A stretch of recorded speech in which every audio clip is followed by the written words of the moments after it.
l'espérance de vie augmente, c'est une très bonne chose. Et surtout, les personnes âgées, elles sont en très bonne santé plus longtemps.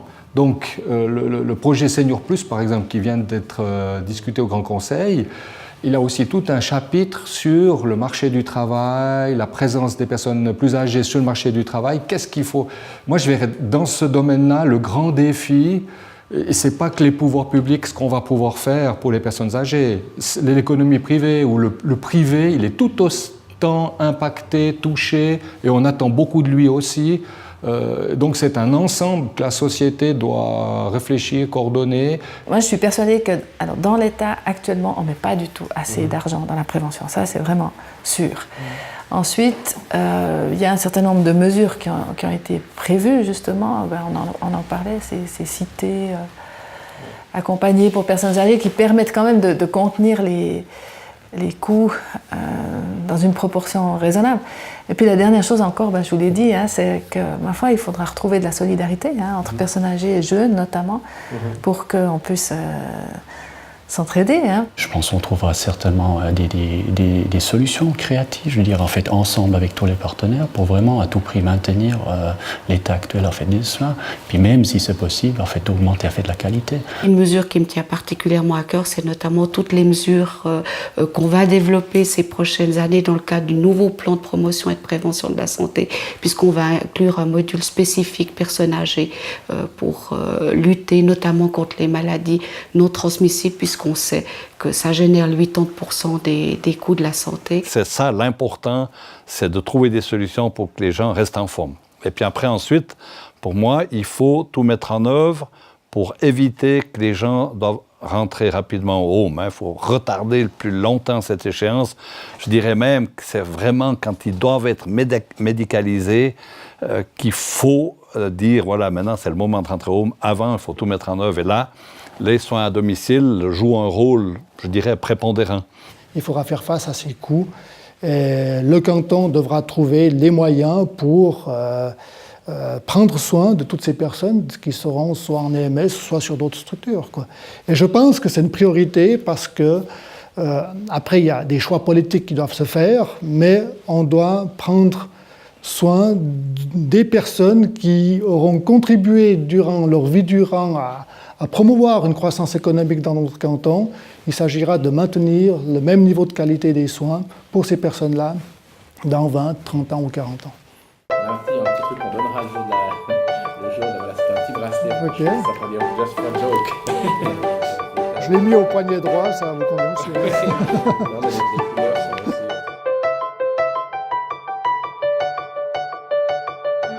Je crois qu'on vit dans une réalité historique dans ce canton de Fribourg où les districts, les régions jouent un rôle encore important dans le domaine politique, mais effectivement dans le domaine de la prise en charge de la personne âgée.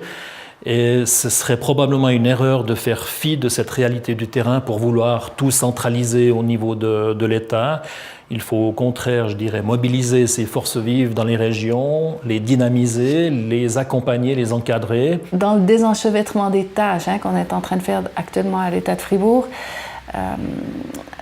les personnes âgées, comme d'ailleurs les enfants en bas âge, sont des problèmes de proximité et que si on doit déléguer une partie des tâches de l'État aux communes, c'est bien dans le domaine de la petite enfance et des personnes âgées. Je suis satisfaite de cette prise en charge au niveau régional.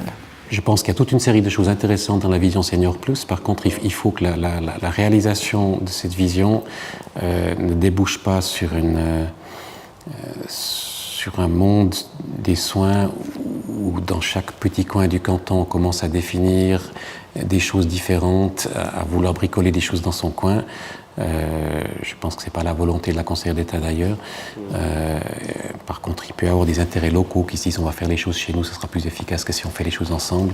Alors là, toutes les expériences qu'on peut faire ailleurs montrent que c'est faux et qu'à la fin, on paye plus qu'on met plus de personnes dans des situations difficiles et qu'à la fin, non seulement on paye plus pour le système en tant que tel, mais on paye plus pour aller récupérer les personnes qui n'ont pas des besoins suffisamment couverts. L'État, lui, reste garant de la qualité des soins, donc de la fixation des dotations, garant aussi de la surveillance pour assurer cette qualité des soins, mais aussi doit être garant de l'accès à ces prestations par le biais du subventionnement du coût résiduel ou des coûts liés à la prise en charge dans les EMS, notamment par les prestations complémentaires. Et un petit bracelet qu'ils peuvent après arborer. Vous voyez, Je regardais si vous l'aviez mis à la main. Et tous les conseillers d'armes. D'accord, super. C'était un petit peu le bracelet de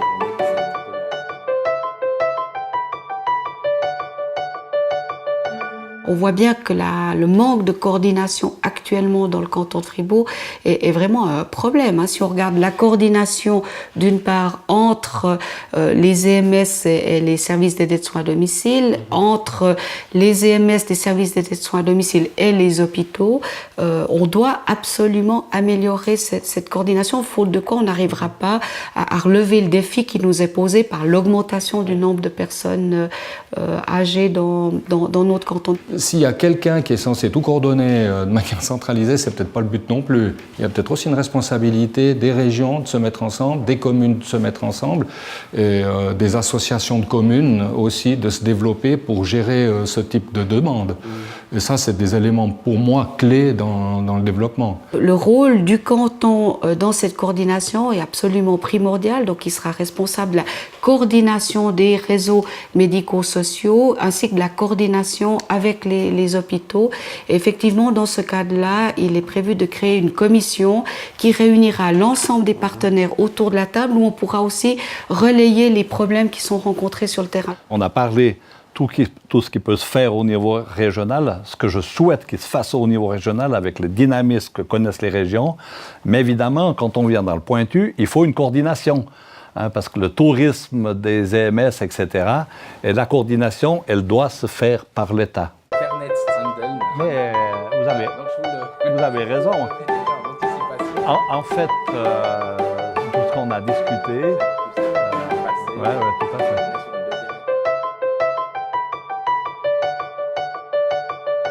Chacune de ces structures sont nécessaires et chacune de ces structures a aussi ses limites.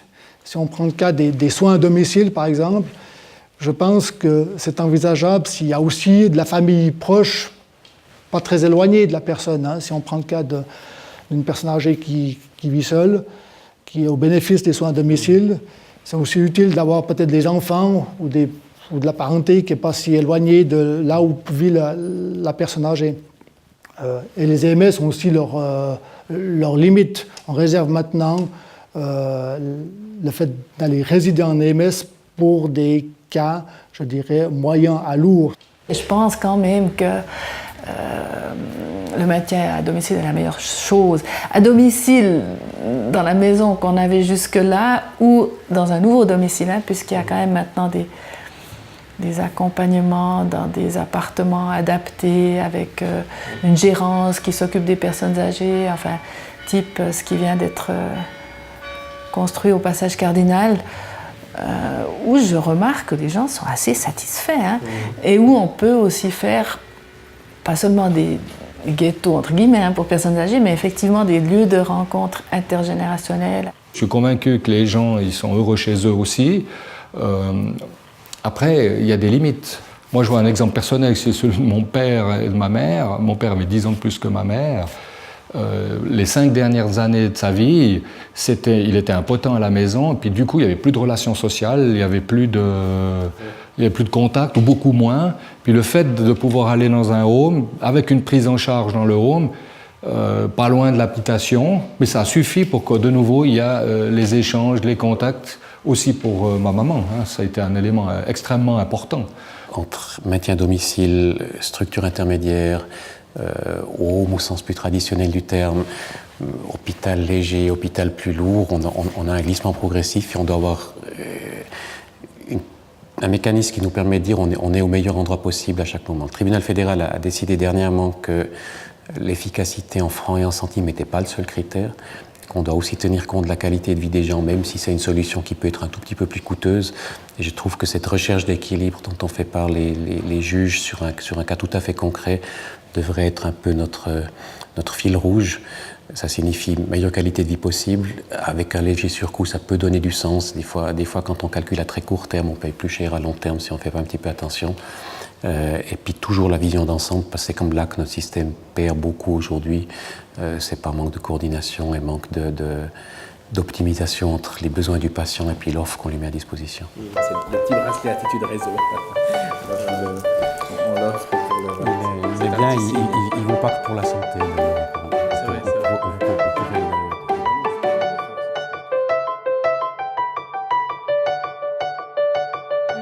Tout d'abord, j'ai eu l'occasion de reconstruire avec mon épouse une maison. Quand on a refait notre maison, on s'est dit, c'est peut-être pas très bien en termes d'aménagement du territoire, mais nous avons notre appartement tout sur un étage. Hein. Ça, il faut penser de temps en temps d'avoir des demi-paliers, etc., sur plusieurs étages. Donc là, entre guillemets, j'ai anticipé un petit bout.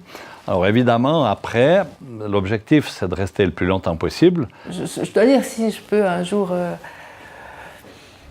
plutôt aller dans un pays du Sud, faire encore peut-être des actions de bénévolat, d'entraide, etc., ça, c'est quelque chose qui m'intéresserait encore. Je ne m'imagine pas passer 30 ans de ma vie à fréquenter les attractions pour personnes âgées, je dois vous le dire. Mais on verra, on verra. J'aspire à pouvoir rester à mon domicile le plus longtemps possible, à vivre naturellement avec mes proches. Et puis le moment venu, si cela s'avère indispensable, eh bien de pouvoir être aidé tout d'abord par une structure de soins à domicile.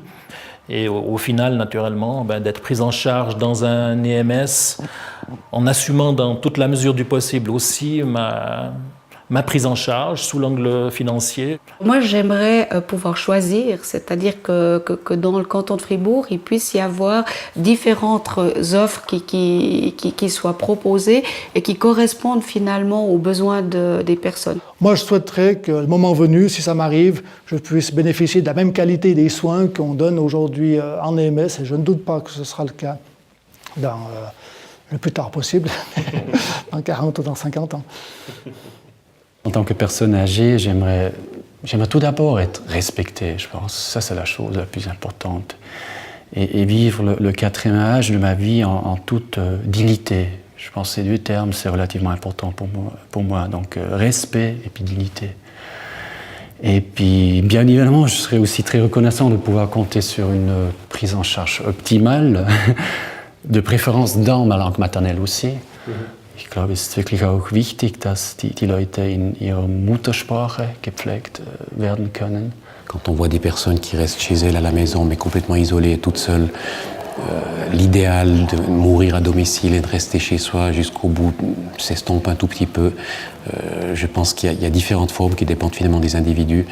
Moi, j'aime bien être avec des gens, donc si je devais choisir entre être tout seul dans un endroit où on vient me voir de temps en temps, parce que je suis le dernier qu'on connaît encore, et puis être à quelque part avec quelques autres personnes, je préférais nettement la seconde variante. Pour moi, dans ma vie, dans ce que j'imagine, c'est quand même la relation avec l'autre. Cet aspect social de réseau, d'être un endroit où il y a finalement de la vie qui se passe et pas d'être seul. Et ce que je craindrais le plus, c'est même si je suis dans une magnifique institution, dans un EMS de luxe absolu, je ne sais pas si ça existe, je ne pense pas, mais d'être seul, ça ne serait pas le luxe précisément. On a remis à tous les candidats. Ben, c'est bien. C'est attitude réseau. Attitude, je mets tout de suite. C'est pas que l'idée de donne. Merci infiniment. C'est le jeu de mots, c'est de faire net. C'est personnel qui travaille aujourd'hui avec les moyens qu'il a aujourd'hui, qui puisse aussi s'ouvrir sur plus d'attitude réseau. Les MS, c'est bien. C'est comme le club med, vous avez le droit de... L'attitude réseau.